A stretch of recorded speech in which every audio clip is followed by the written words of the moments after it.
Autour du stade Omnisport de Yaoundé, des policiers sur le qui-vive.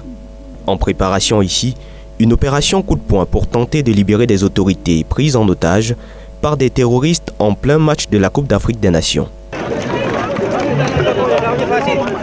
Des personnes arrêtées, quelques-unes déjà brutalisées et blessées par les rebelles qui exigent des rançons. Vous avez demandé 5 millions par tête. Cet argent-là est dans l'hélicoptère. Donc faites-nous confiance. Vous avez donné 5 minutes.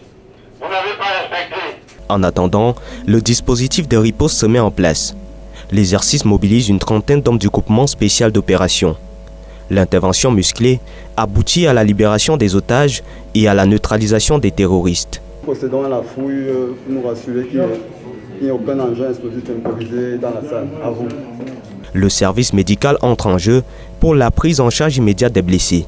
Opération réussie. Mais attention, ceci n'est qu'une mise en scène. La simulation de l'opération de réponse à une crise terroriste au niveau régional, présidée par le gouverneur du centre. Je dois dire d'abord deux choses. La première des choses, c'est que c'est des préparatifs. C'est qu'on dit une simulation de ce qui peut arriver. Je dis ça pourquoi? Parce que quand nous avons fait aussi cette simulation au niveau de l'aéroport, les gens ont pensé que le Cameroun panique déjà. À quelques jours de la CAN 2021, le coordonnateur des sites de Yaoundé est satisfait du dispositif de sécurité mis en place.